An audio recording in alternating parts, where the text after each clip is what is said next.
እስራኤልና ኢራን በመካከለኛው ምስራቅ ውስጥ ከፍተኛ ተጽዕኖ ፈጣሪና በተቃራኒ ጎራ የቆሙ ሀገራት ናቸው። ግንኙነታቸው በጠላትነት የተሞላ ሲሆን በኢኮኖሚያዊ፣ ፖለቲካዊና ወታደራዊ መስኮችም የሚንጸባረቅ ነው። ሁለቱ ሀገራት በመካከለኛው ምስራቅ ውስጥ ከሚገኙ ሀገራት መካከል በከፍተኛ ሁኔታ ተደማጭነት ያላቸው ሲሆን በኃይል አስተላለፍና በወታደራዊ መስኩ ከፍተኛ ፉክክርም ይታይባቸዋል። አንደኛው እስላማዊ ሪፐብሊክ ሲሆን ሌላኛው ደግሞ የአይሁድ መንግስት ነው። አንዱ ከባድ ማዕቀብ ይጠብቀዋል፣ ሌላኛው ደግሞ የቴክኖሎጂ ማዕከል ናት። ወደ ወታደራዊ ጥንካሬ ስንመጣ ሁለቱ ሀገራት በጣም የተለያየ ስልት ያላቸው የቀጠናው ከባድ ሚዛኖች ናቸው። ኢራንና እስራኤል ከረጅም ዓመታት በፊት ጥሩ የሚባል ግንኙነት የነበራቸው ሀገራት ቢሆኑም ከቅርብ ዓመታት ወዲህ ግን በጠላትነት ተፈራርጀው ጦር የሚማዘዙ ሀገራትም ሆነዋል። በይፋ ጦርነት ከጀመሩ ቀናቶች ተቆጥረዋል።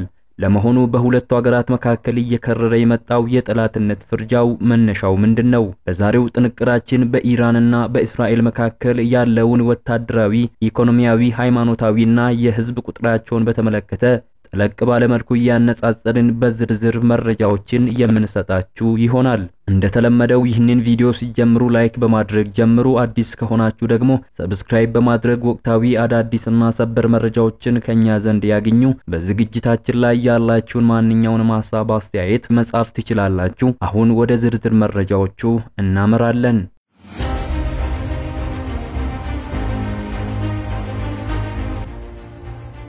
አስቀድመን ከህዝብ ብዛታቸው ስንጀምር ኢራን በህዝብ ብዛትና በቆዳ ስፋት እስራኤልን በእጅጉ ትበልጣለች። የኢራን የህዝብ ቁጥር 89 ሚሊዮን ሲሆን የእስራኤል 10 ሚሊዮን ገደማ ነው። የኢኮኖሚ ሁኔታቸውን ደግሞ ስንመለከት የኢራን ኢኮኖሚ በዋናነት በነዳጅና የጋዝ ሀብት ላይ የተመሰረተ ነው። ከፍተኛ የመንግስት ቁጥጥር ያለበት ሲሆን ዓለም አቀፍ ማዕቀቦች በተደጋጋሚ ኢኮኖሚዋን ጎድተዋል። ከፍተኛ የነዳጅና ጋዝ ክምችት ያላት ኢራን በአንጻራዊነት የተማረ የሰው ኃይል የተወሰኑ የኢንዱስትሪ ዘርፎች አሏት። ኢራን በኢንዱስትሪው ዘርፍ ሲሚንቶና የብረታ ብረት ምርቶችን በማምረትም ትታወቃለች። በማዕቀብ ምክንያት የውጭ ምንዛሪ ጥረት፣ ከፍተኛ የዋጋ ግሽበት፣ የሥራ አጥነት፣ የቴክኖሎጂ ውስንነት፣ የመንግስት ቢሮክራሲና ሙስና በሀገሪቱ በስፋት ተንሰራፍቶም ይገኛል።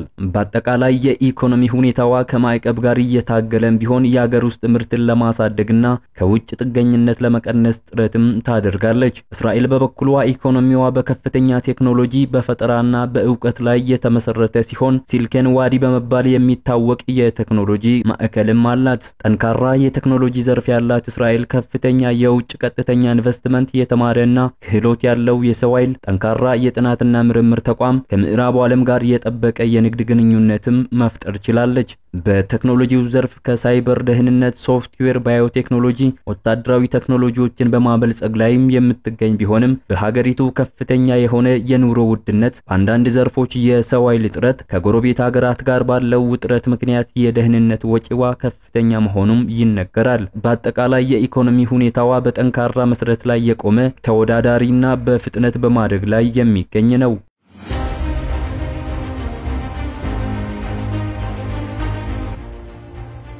የወታደራዊ አቅማቸውን ስንመለከት ደግሞ የኢራን ወታደራዊ አስተሳሰብ በዋናነት ያልተመጣጠነ የጦርነት ስልት ላይ ያተኩራል።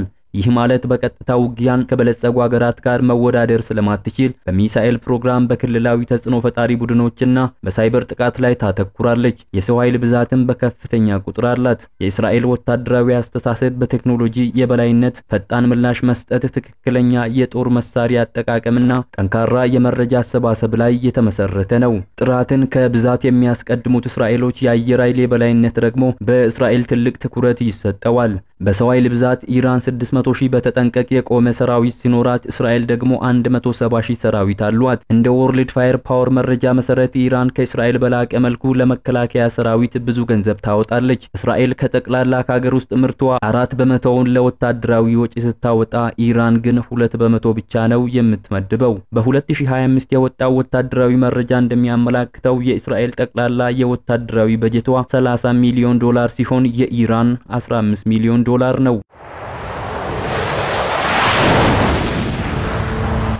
የአየር ኃይል ዘርፍን በተናጠል ስንመለከት እስራኤል በአጠቃላይ 611 ተዋጊ አውሮፕላኖች ሲኖራት ኢራን 551 አውሮፕላኖች አሏት። ኢራን በርካታ የጦር አውሮፕላኖች ቢኖሯትም የኢራን አየር ኃይል በአብዛኛው ያረጁ መሆናቸውን መረጃዎች ያመለክታሉ።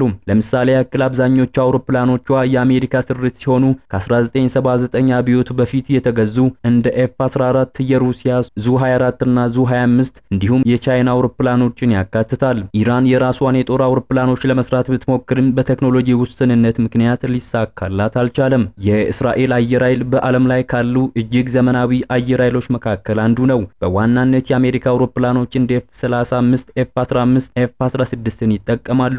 እነዚህ አውሮፕላኖች በእስራኤል የራሷ በሆኑ ዘመናዊ የአቪዬሽን እና የጦር መሳሪያ ሲስተሞች የታጠቁ ናቸው። እጅግ ዘመናዊ ቴክኖሎጂ፣ ከፍተኛ የሰለጠኑ ፓይለቶች፣ ጠንካራ የጥገናና የማሻሻያ አቅም ያላት ሲሆን እስራኤል በአየር ኃይል ቴክኖሎጂ በአውሮፕላኖች ብቃትና በፓይለቶች ስልጠና ከኢራን በእጅጉኑ የላቀች ያደርጋታል።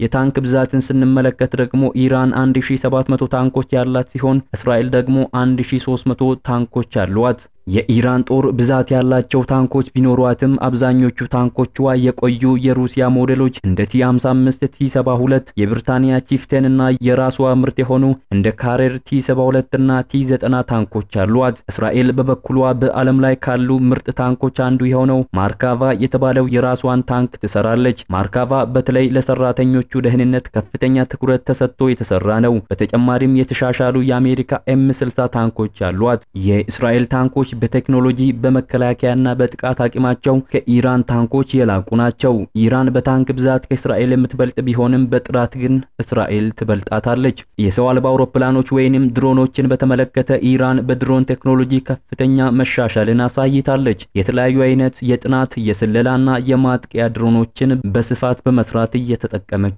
ትገኛለች። ኢራን ድሮኖቿን ከመጠቀም አልፋ ለተለያዩ ተጽዕኖ ፈጣሪ ቡድኖችም ታቀርባለች። እስራኤል ደግሞ በድሮን ቴክኖሎጂ ዓለም መሪ ከሆኑ ሀገራት አንዷ ነች። እጅግ ዘመናዊ የሆኑ የጥናት የስለላና የማጥቂያ ድሮኖችን ወደ ውጭ በመላክ ላይም ትገኛለች። እጅግ የላቀ ቴክኖሎጂ፣ ትክክለኛ የማጥቃት አቅም፣ ረጅም ርቀት የመብረር ችሎታ ከሌሎች የጦር መሳሪያ ሲስተሞች ጋር የተቀናጀ አሰራርንም ትከተላለች። ሁለቱም ሀገራት ጠንካራ የድሮን አቅም እንዳላቸው መረጃዎች ያመለክታሉ።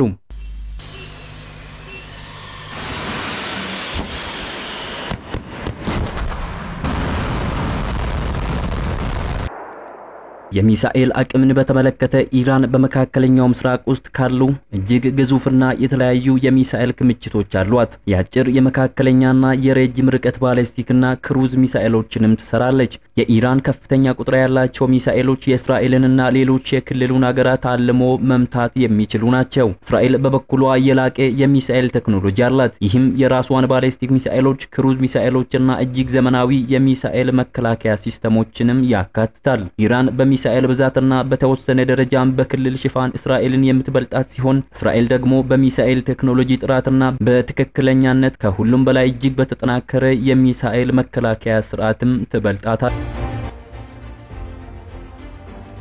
የኒኩሌር አቅምን ስንመለከት ደግሞ እስራኤል የኒኩሌር ጦር መሳሪያ እንዳላት በሰፊው የሚታመን ቢሆንም በይፋ አምና የተቀበለችበትም ሆነ የካደችበት ሁኔታ የለም። የብሪታንያ ፓርላማ በ2022 ባወጣው አንድ ሪፖርት ላይ እስራኤል ከ90 በላይ የኒኩሌር ሀረሮች እንዳላት ገልጿል። ኢራን በበኩሏ ያላትን የኒኩሌር ፕሮግራም ለሰላማዊ አገልግሎት እንደምታውል በመግለጽ ወታደራዊ የኒኩሌር ግንባታን እያደረገች መሆኗን የሚገልጹ ክሶችን ውድቅ በማድረግ ላይ ትገኛለች። ይህ ቢሆንም ዓለም አቀፉ ተመራማሪዎች ኢራን ዩራኒየም በማብላላት ላይ እንደምትገኝ እየገለጹ ይገኛሉ። በምድር ጦርና በባህር ኃይል ኢራን በሰፊ ቁጥር እስራኤልን የምትበልጣት ሲሆን በሳይበር ደህንነትም ራስዋን በከፍተኛ ሁኔታ እያሳደገች ትገኛለች። እስራኤል በበኩሏ በሳይበር ደህንነት እጅግ ጠንካራና ከዓለም ቀዳሚዎቹ ስፍራ ላይ ትቀመጣለች። ርዕሰ ጉዳያችንን ስናጠቃልለው በቀጥተኛ ወታደራዊ አቅም እስራኤል በቴክኖሎጂ የበላይነት በአየር ኃይል ጥንካሬና በዘመናዊ የጦር መሳሪያዎች ከኢራን በእጅጉኑ ትበልጣለች። ኢራን ይህንን ክፍተት ለመሙላት ባልተመጣጠነ የጦር ስልት ላይ ታተኩራለች። ይህም የሚሳኤል ፕሮግራም፣ የድሮን ቴክኖሎጂ፣ የሳይበር አቅምና በክልሉ ያሉ ተጽዕኖ ፈጣሪ ቡድኖችን መጠቀምን ያካትታል። የእስራኤል የተገመተው የኒኩሌር አቅምና የኢራን የኒኩሌር ምኞት በሁለቱ ሀገራት መካከል ያለውን ውጥረት ከፍተኛ ደረጃ ላይ ያቆየዋል ተብሎም የሚታመን ነው። ኢራን የኒውክሌር ጦር መሳሪያ ከያዘች የኃይል ሚዛኑ በእጅጉኑ ሊቀየርም ይችላል። እስራኤል ከዩናይትድ ስቴትስ ጠንካራ ወታደራዊና የገንዘብ ድጋፍ የምታገኝ ሲሆን ኢራን ደግሞ በተወሰነ ደረጃ ከሩሲያና ከቻይና ጋር ግንኙነት አላት። ነገር ግን እንደ እስራኤል አይነት ቀጥተኛ ድጋፍ አታገኝም። ሁለቱም ሀገራት በመካከለኛው ምስራቅ ውስጥ ከፍተኛ የጂኦፖለቲካዊ ተጽዕኖ ለማሳደር በመጣር ላይ ይገኛሉ። የኢራን ተጽዕኖ በሺአ ሙስሊም ቡድኖችና መንግስታት ላይ ያተኮረ ሲሆን እስራኤል ደግሞ ከቅርብ ጊዜያት ወዲህ ከአንዳንድ የአረብ ሀገራት ጋር ግንኙነቷን እያጠናከረች መጥታለች። በአጠቃላይ ሲታይ እስራኤል በኢኮኖሚዋና በቀጥተኛ ወታደራዊ ቴክኖሎጂ ከኢራን የላቀች ያደርጋታል። ኢራን ደግሞ በህዝብ ብዛት፣ በተፈጥሮ ሀብት፣ በሚሳኤል ብዛትና ባልተመጣጠነ የጦር ስልቶች የራሷ ጥንካሬዎች አሏት። በመካከላቸው ያለው ፉክክርና ጥላቻ የመካከለኛውን ምስራቅ ፖለቲካና ደህንነትን የሚወስን ቁልፍ ጉዳይ ሆኗል። ከቀናት በፊት በመካከላቸው የተጀመረው ጦርነት አሁንም ተባብሶ ቀጥሏል። የዛሬው ጥንቅራችንን በዚህ መልኩ አበቃን። ያላችሁን ማንኛውንም ሐሳብ አስተያየት ኮሜንት ላይ መጻፍ ትችላላችሁ። በሌላ መረጃ ዳግም እስከምንገናኝ በያላችሁበት መልካሙን ሁሉ ተመኘን።